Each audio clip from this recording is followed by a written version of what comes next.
Vamos ler Provérbios 1, verso 5. O sábio ouvirá e crescerá em conhecimento, e o entendido adquirirá sábios conselhos. O sábio ouvirá e crescerá em conhecimento. Salmo 25 e 4 agora. Faze-me saber os teus caminhos, Senhor. Ensina-me as tuas veredas. Guia-me na tua verdade e ensina-me,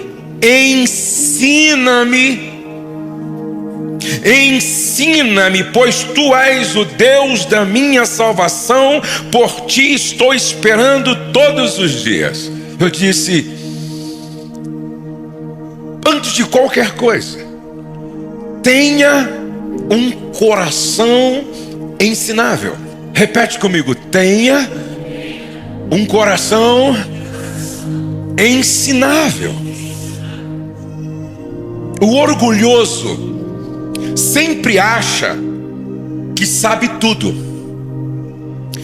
Uma pessoa orgulhosa, ela não se assenta para aprender, porque ela pensa que já está muito madura para continuar aprendendo.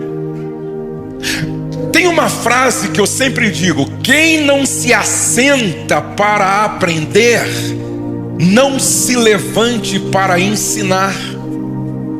Disse o grande sábio: o que eu sei é que eu nada sei. E quem pensa que sabe mais do que na verdade sabe, não sabe como convém saber. Me lembro que eu estava para reformar a nossa casa. Já recebi o Delino Marçal algumas vezes lá. Aquela casa que eu havia comprado era uma tapera, é um casebre, apesar de estar num grande terreno, num condomínio. E aí eu tentei desenhar eu mesmo um projeto. Só que eu queria aproveitar o que tinha da casa e eu tentava desenhar. Eu arrumava um espaço legal para a cozinha, mas comprometia a sala. Daí eu arrumava a cozinha, a sala, mas comprometia o quarto. E eu durante um mês tentei desenhar um projeto, sempre dizendo assim: um arquiteto custa muito caro, um arquiteto bom custa muito caro. E eu tenho um casal de amigos que diziam assim: Josué, chama um arquiteto. Aí eu fui convencido de chamar a melhor arquiteta de Bragança. E aí ela me passou o preço, e eu me lembro que ela foi ver o que eu tinha de casa para planejar uma nova casa. E ela conversou comigo durante 40 minutos, olhando tudo. Depois ela parou, pegou um papel e ela fez um rascunho, colocando tudo no lugar: cozinha, sala, banheiro, escritório, não sei o que e tal. E eu disse: meu Deus, eu passei um mês tentando rascunhar alguma coisa, não conseguia chegar em lugar nenhum. Essa mulher vem, em 40 minutos enxerga tudo, coloca tudo no lugar. Sabe por quê? Cada um na sua. Lá na frente ela teve um problema no casamento. Aí ela marcou uma mentoria conjugal comigo. Aí eu falei: agora você senta que eu vou desenhar o projeto agora. Agora você senta, porque eu vou te ensinar como é que se constrói um lar. Agora eu vou te ensinar como é que se constrói uma família.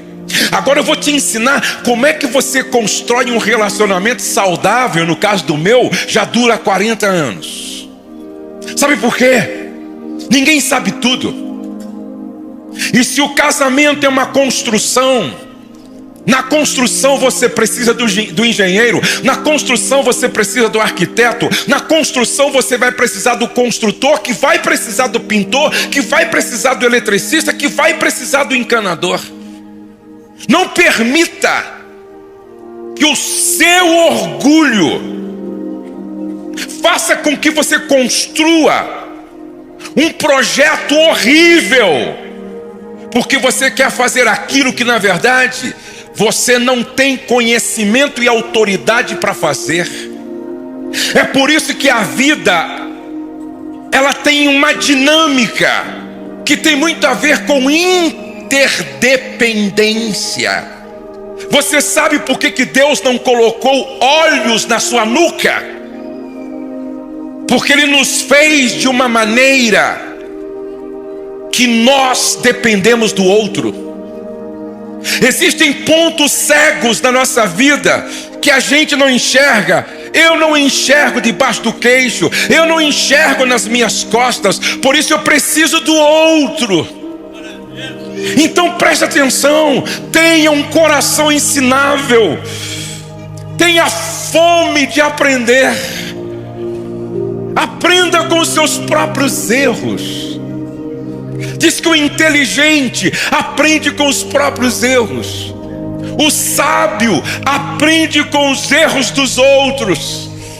Eu tenho 62 anos de idade, eu tenho 40 anos de casado.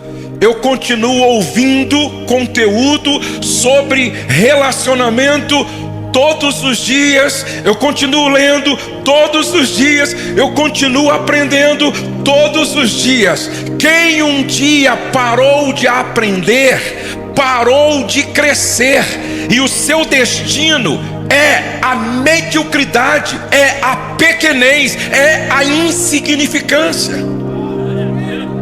Rei Kroc disse assim: quem acha que já está tão maduro ao ponto de não precisar mais aprender para continuar amadurecendo, o seu próximo estágio é apodrecer.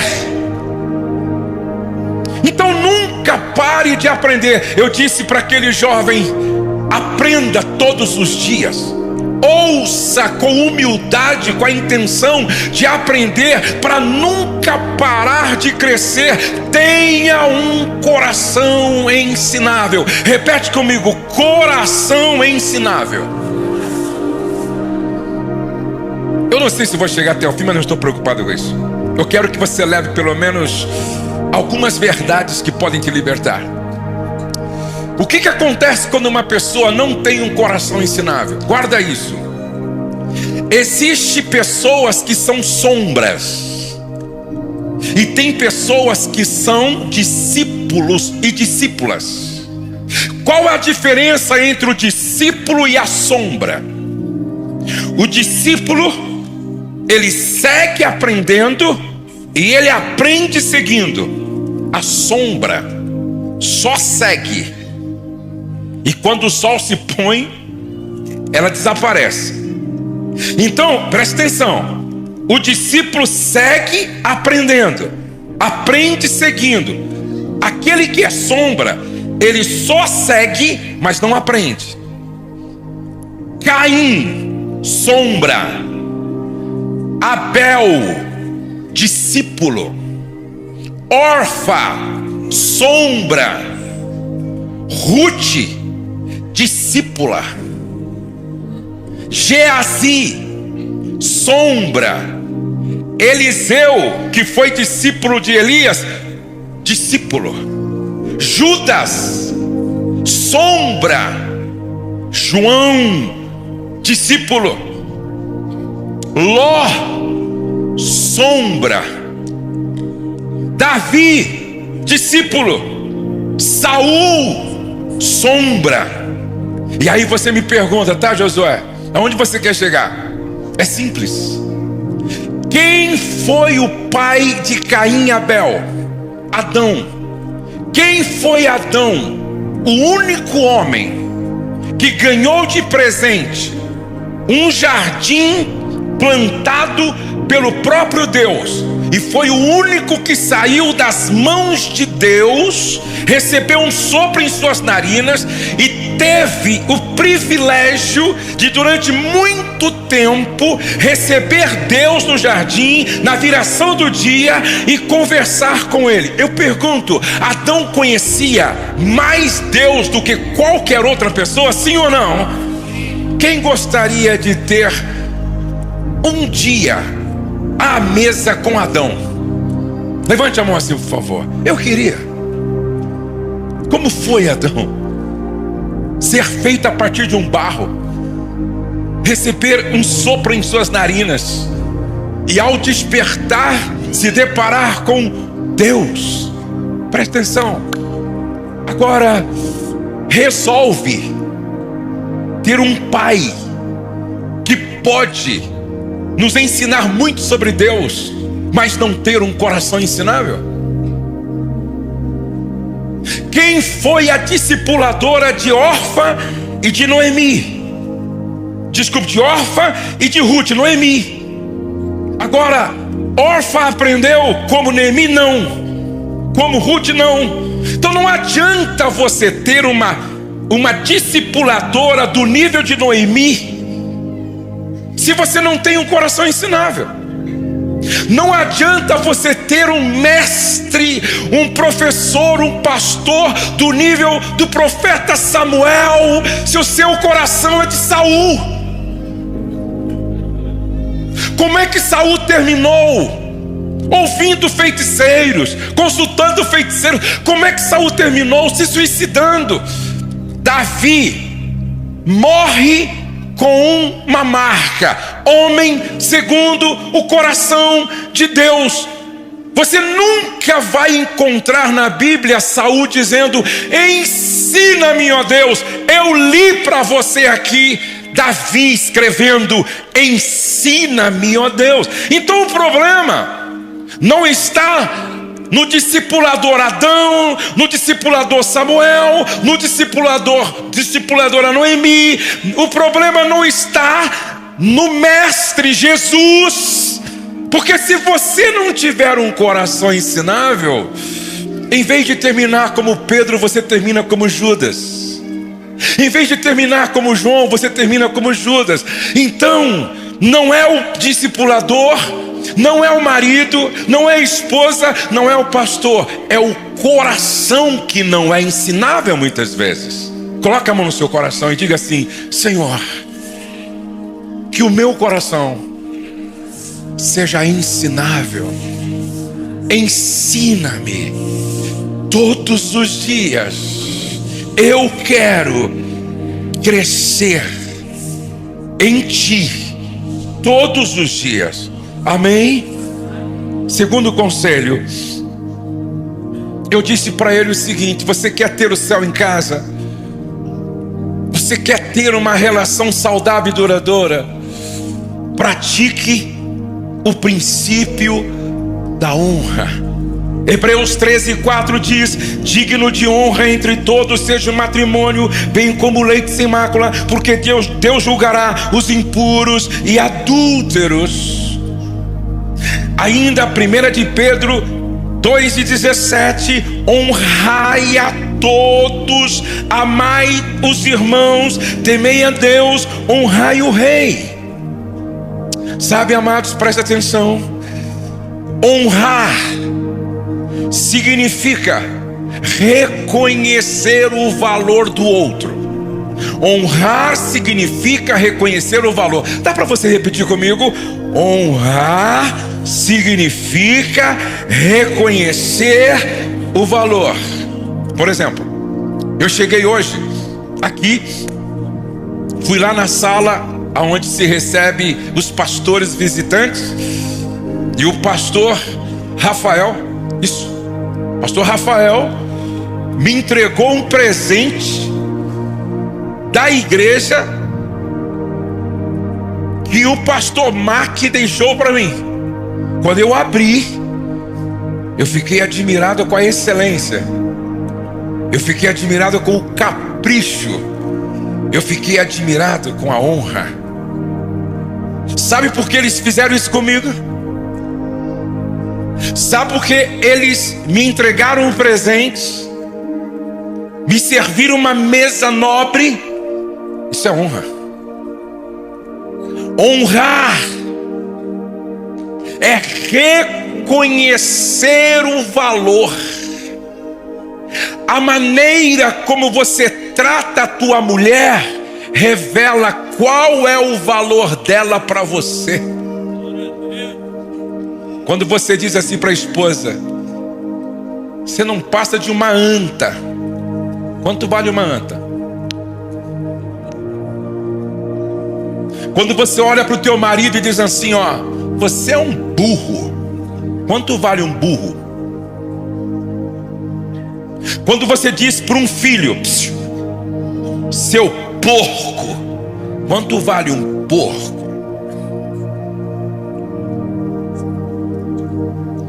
Não brinque com isso. Palavras de um pai ou geram uma psicologia de vida ou geram uma psicologia de morte. Quando você chama uma criança de burro,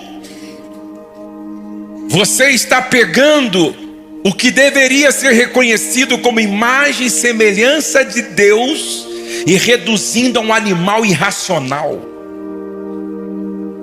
A maneira como eu trato a minha sogra fala do valor que a filha dela tem para mim. A maneira como você trata o teu pai fala do valor que ele tem para você. Ei, honra. E sabe quando é que eu honro o Criador? Quando eu honro a sua obra. Eu olho para o quadro, acho magnífico, e aí eu chego para quem fez a obra e digo: você é espetacular, você é extraordinário, faz sentido o seu nome ser reconhecido mundialmente por causa da obra que você pintou, que você fez. Então, quando eu honro um filho de Deus, eu estou honrando o seu Criador. Que eu dou honra. Por isso que eu sempre que eu trato a minha esposa, eu procuro tratá-la com muita honra, porque eu sei de quem ela é filha. Eu sei quem a criou. Eu sei qual é o DNA espiritual que ela carrega. E essa é a minha pergunta, homens. Você tem honrado a sua esposa? Um homem olhou para a mulher um dia e disse assim: você é um lixo orgânico sem possibilidade de ser reciclado.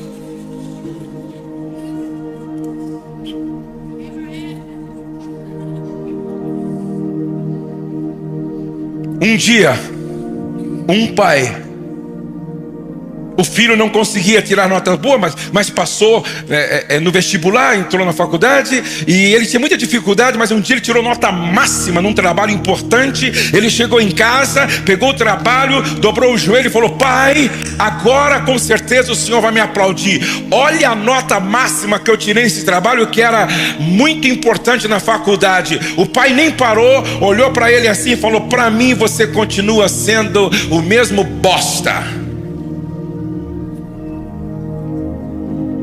Nenhuma outra ferida é mais profunda e causa mais danos na vida de alguém do que a ferida provocada por um pai. Ferida emocional, paterna. Honra. Honrar é reconhecer o valor do outro. Quem gosta de carro aqui? Por favor, levante a mão assim, por favor. Suponhamos que você compre um carro que te custou 3 milhões de reais. Um Porsche assim, sei lá, um Maserati, custou 3 milhões.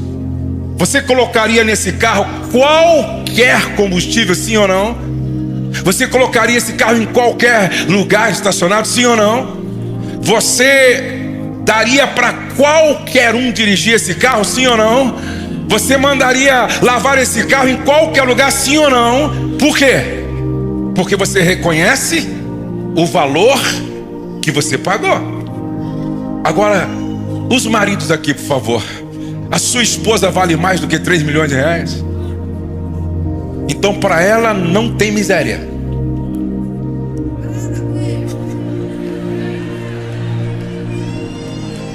Então para ela é sempre o melhor cabeleireiro, o melhor cirurgião, a melhor roupa, não é? O melhor combustível. Vocês sabiam que tem mulher com inveja de carro? Tem mulher que fica na janela vendo o marido assim, em torno do carro assim.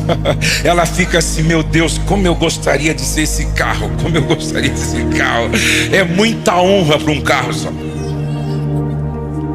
Agora é interessante que um marido, naquela casa tem acho que 6 cachorros.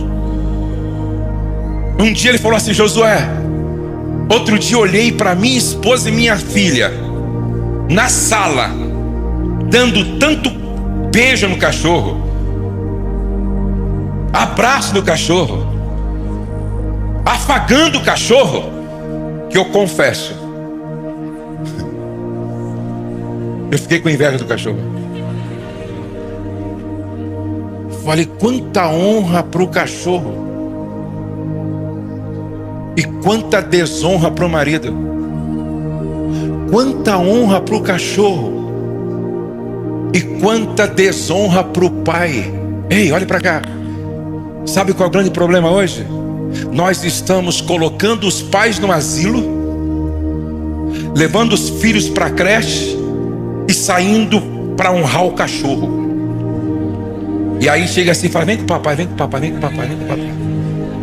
Vem com a mamãe, vem com a mamãe, vem com a mamãe, vem com a mamãe. Lambe, lambe, lambe, lambe, lambe aqui, lambe, lambe, lambe. Nós estamos humanizando as coisas e coisificando as pessoas.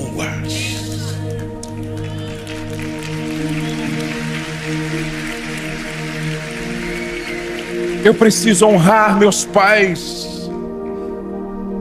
Eu preciso honrar meus filhos. Eu preciso honrar minha esposa. Minha esposa precisa me honrar. E presta atenção, por favor. Honra não tem a ver com merecimento. Jesus, de repente, surpreende os discípulos. Última Santa Ceia. Estão no cenáculo. Fazia parte da cultura judaica lavar os pés das visitas antes de ir para a mesa. Fazia parte da cultura. E quem é que lavava os pés das visitas numa casa nobre? Geralmente era o escravo que custou o mais barato, o menor escravo da casa. Ele pegava uma bacia, pegava a toalha, ficava atrás da porta lavando os pés das visitas. Como ninguém foi proativo, o próprio Cristo tira a parte superior da vestimenta, pega uma toalha, cinge na cintura, e todos os discípulos arregalam os olhos. Como pode? Ele vai fazer o papel do menor escravo da casa. Para mim esta é a cena mais chocante depois da cruz, porque é Deus lavando os pés das criaturas, é o Senhor lavando os pés dos servos, é o imortal lavando os pés dos mortais, é o eterno lavando os pés dos mortais, é o santo lavando os pés dos pecadores, é o rei dos reis lavando os pés dos súditos. E aí Jesus começa, lava os pés do João, o João constrangido, lava os pés de André, André constrangido. Pedro resistiu, mas depois deixou, lava os pés de Pedro. Aí ele chegou nos pés de Judas. Ele sabia quem era Judas? Sabia. Ele sabia que Judas no coração já tinha o vendido? Sabia. Ele sabia que Judas era o traidor? Sabia. Ele sabia que Judas não merecia? Sabia. Mas quem ali merecia? Honra não tem a ver com merecimento. E é interessante que quando Jesus lava os pés de Judas, tinha uma mensagem embutida ali. Ele estava dizendo assim: Judas, você desistiu de mim, mas eu não desisto de você. Você abriu mão de mim, mas eu não abro a mão de você. Em outras palavras, se houver ainda arrependimento, vai haver restauração. Se houver arrependimento, vai haver perdão. Agora preste atenção. Mesa é lugar de honra. Sempre que eu quero honrar alguém, eu levo para a mesa. Agora, lavar os pés de quem eu trago para a mesa, essa é dupla honra. Jesus não só está levando seus filhos para a mesa, mas Ele quer ir mais longe. Ele quer honrá-los duplamente. Ele lava os pés deles. Sabe por quê? Todo servir de Jesus era fundamentado no princípio da graça. E graça é tratar o outro como o outro não merece ser tratado. Ah, pastor, minha sogra não merece. Graça é lavar os pés de uma sogra que não merece. Meu sogro não merece. Graça é servir o sogro que não merece. Graça é honrar um cunhado, honrar uma cunhada que não merece. Nós estamos sentados à mesa, sendo servido pelo próprio Deus através do Espírito Santo. Eis a pergunta: quem aqui merece? E Deus espera que, assim como Ele fez em Cristo, ao terminar de lavar os pés, Ele fez uma pergunta. Vocês entenderam o que eu fiz? Não é maior o servo do que o seu senhor. Então, assim como eu fiz com vocês, façam uns com os outros.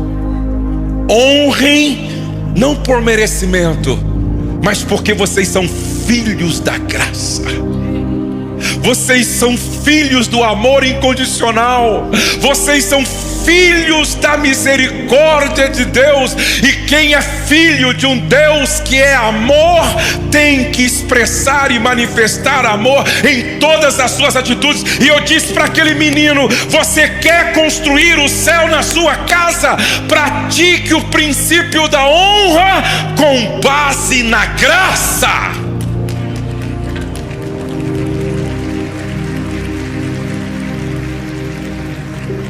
Eu preciso terminar. Faz de novo, mais alto aí para ficar animado.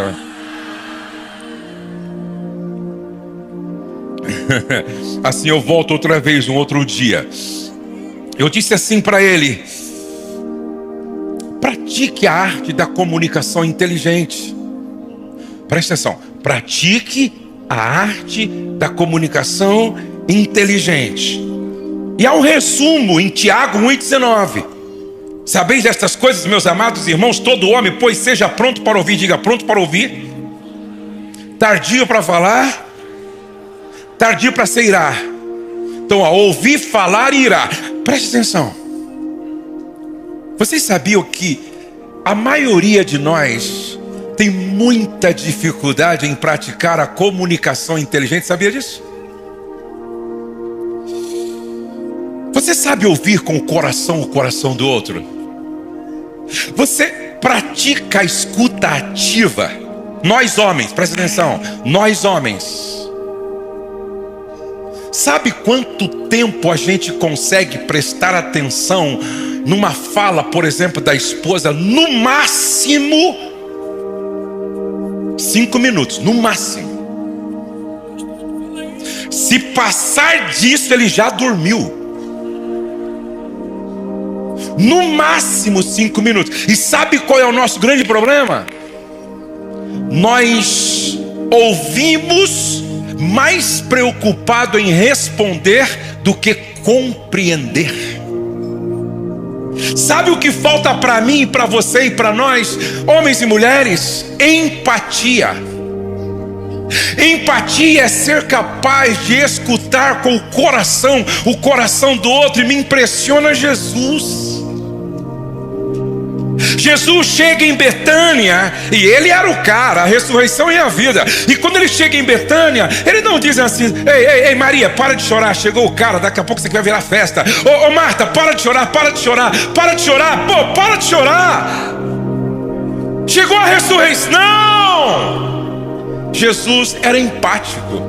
Ele pergunta assim: onde é que colocaram Lázaro? Ó, vem aqui. A Bíblia diz que quando ele olha para o túmulo onde estava Lázaro, Jesus chorou. Deus chorou. O Criador chorou. O Senhor chorou. Qual foi a última vez que você ouviu, sem falar nada, e quando a sua mulher terminou de falar, você chorou com ela, a abraçou e disse assim no ouvido dela: conta comigo? Qual foi a última vez que você ouviu a sua filha contar uma dor, e você só ouviu, e quando ela terminou, você chorou com ela e a abraçou e disse: você tem um pai, e você tem um pai amigo, em que eu posso te ajudar, minha filha. Qual foi a última vez que você ouviu seu filho contando uma frustração, uma decepção, um abandono na relação? Você ouviu com o coração, com a mente desarmada, 100% presente, e ele termina chorando. Você abraça ele e diz assim: na minha juventude eu passei por aí, filho. Eu me lembro quando eu fui abandonado por uma namorada. Vem aqui que eu vou orar por você, filho. Nessa oração você é que nem Jesus. Você chora. Ei, preste atenção. Ao mesmo tempo que em casa eu tenho que ser o leão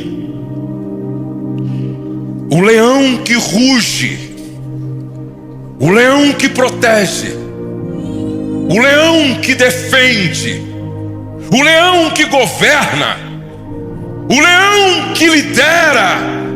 Mas eu preciso ter uma outra natureza. Eu preciso ter a natureza do cordeiro.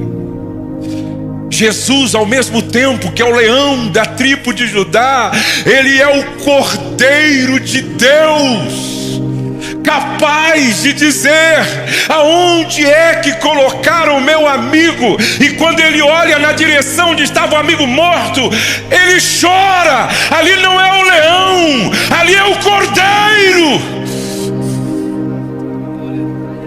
Porque se você for só leão, você se torna um déspota, você se torna um ditador, você se torna um homem petrificado e endurecido. Há momentos que não é o rugir do leão, mas é as lágrimas do cordeiro.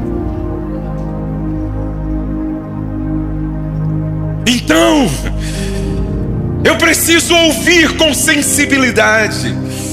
Mas não é só ouvir, eu preciso saber falar. A Bíblia diz em Provérbios 15:23: o homem se alegra em dar uma resposta adequada, e a palavra a seu tempo quão boa é.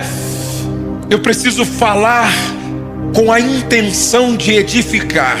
Eu sempre digo o seguinte: eu estou à mesa com a minha esposa ou com o meu filho, e vem na minha mente um assunto que precisa ser tratado. Eu me pergunto: agrega valor, vai edificar, vai contribuir, vai ajudar, é necessário? Não. É só porque eu quero falar, então eu não falo. Eu tomo água, vou ao banheiro, faço xixi, esquece. Agora não, eu preciso falar, tenho que falar, é necessário falar, vai edificar. Aí eu faço uma segunda pergunta: é o melhor momento para falar? Eu gosto muito dessa ideia de marcar uma hora certa para ter uma conversa difícil. Eu não converso conversas difíceis na minha casa à noite, porque à noite eu quero descansar. À noite eu estou cansado e muitas vezes chegando de lutas e desafios. Eu não converso assuntos difíceis na minha casa à noite. Eu sempre dou preferência para conversas difíceis acontecerem pela manhã. Sabedoria. A Bíblia diz: a palavra dita a seu tempo, quão boa é. A Bíblia diz: viste um homem precipitado nas suas palavras, maior esperança há para o tolo do que para ele. Provérbios 29:20. Então eu preciso falar o certo, eu preciso falar na hora certa, eu preciso falar no lugar certo. Ei, conversas difíceis podem gerar memórias não positivas. Então, preserve o seu quarto.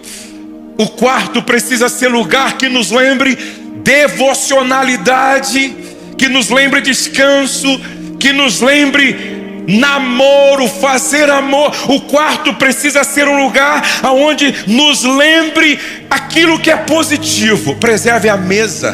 Mesa é lugar de honra, lugar de comunhão, lugar de restauração, lugar de unidade da família, de gratidão. Então eu preciso falar o certo, na hora certa, no lugar certo, e eu preciso falar da forma certa.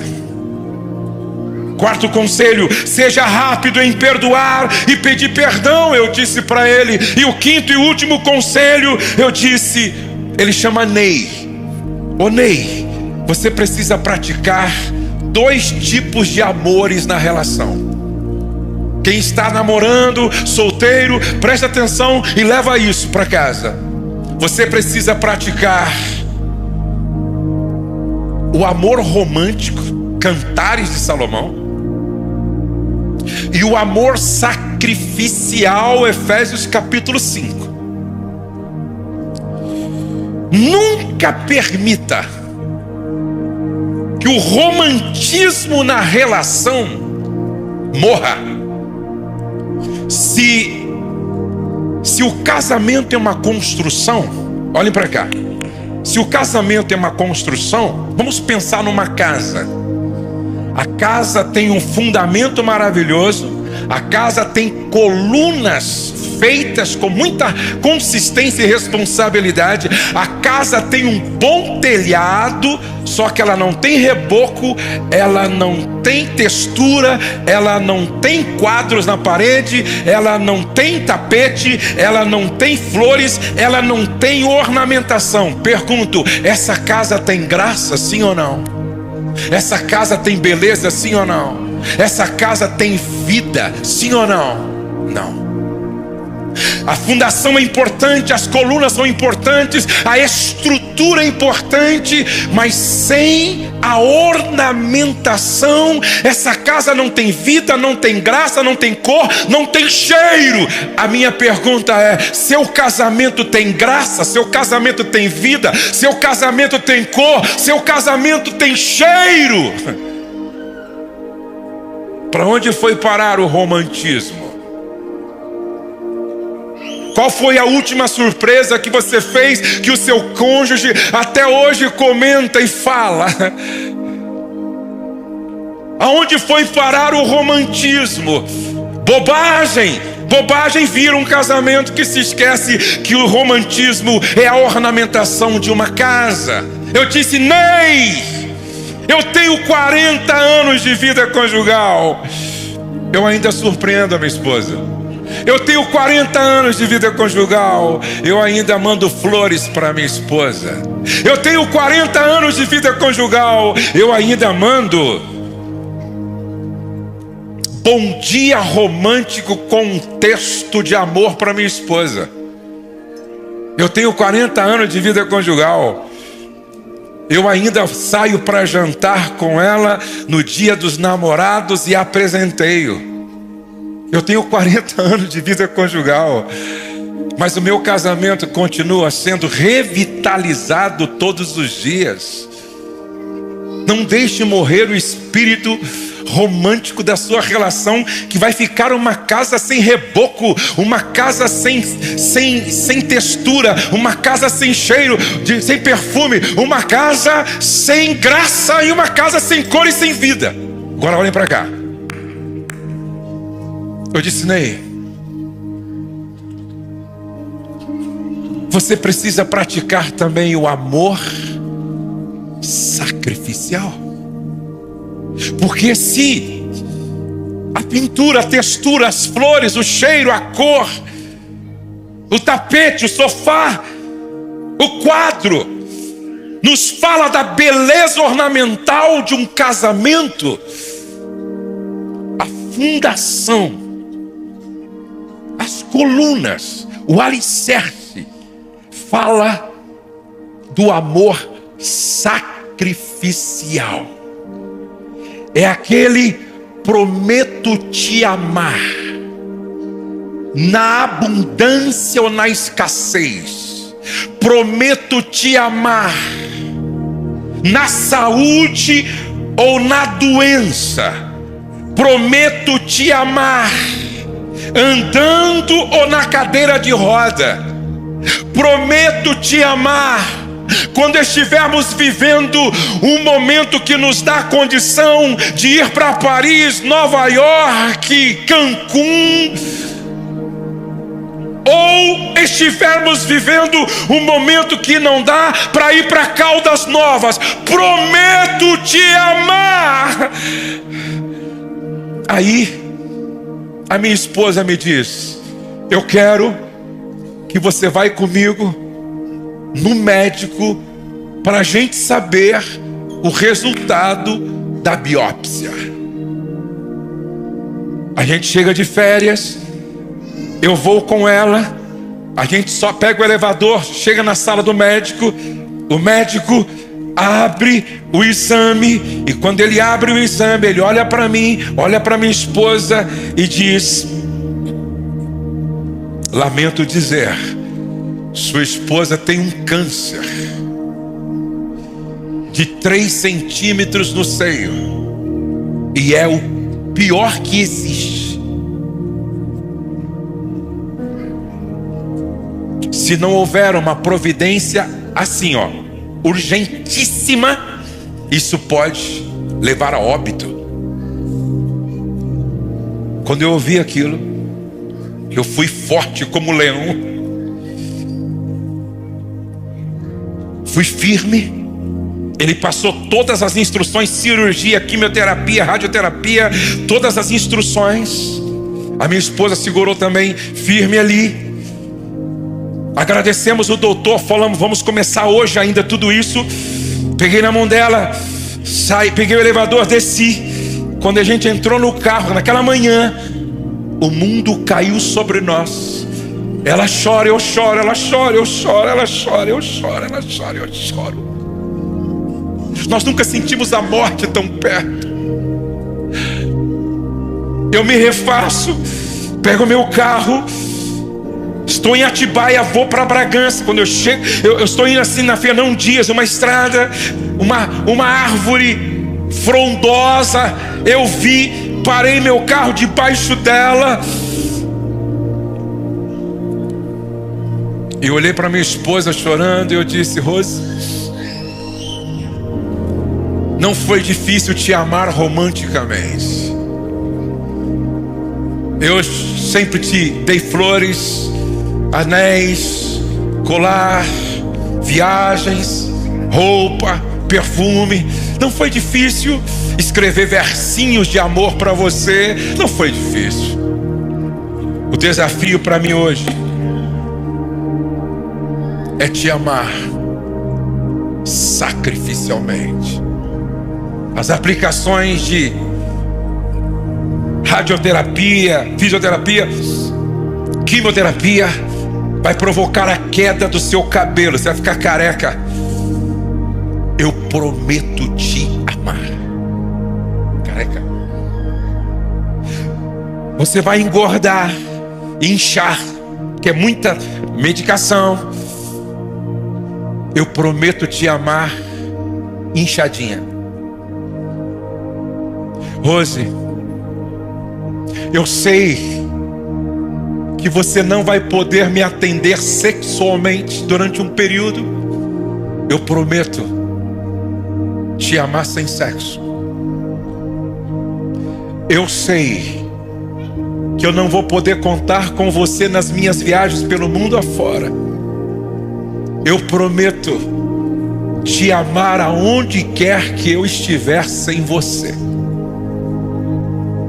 Choramos muito, oramos de novo. Senhor, nos ajuda a passar por esse deserto. Nós só não queremos murmurar. Me refiz de novo, cheguei em casa, compartilhei com os filhos, e aí começa o deserto.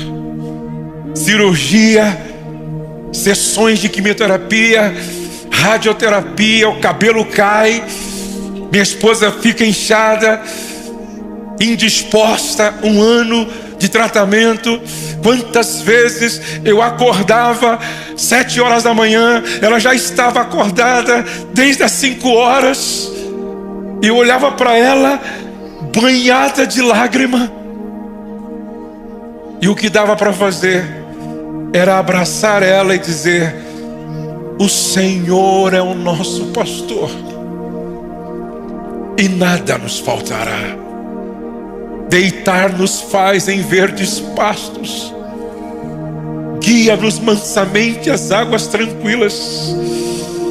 Ainda que andemos pelo vale da sombra da morte, não vamos temer mal nenhum, porque Ele está conosco.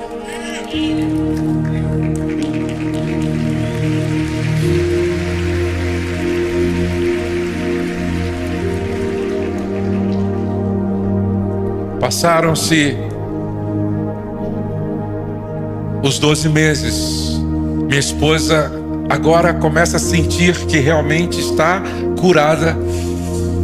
E aí eu fui pregar no Rio de Janeiro depois de uns 2, 3 anos. Minha esposa fazendo exame sempre, e o médico dizendo: você não tem mais nada, você não tem mais nada.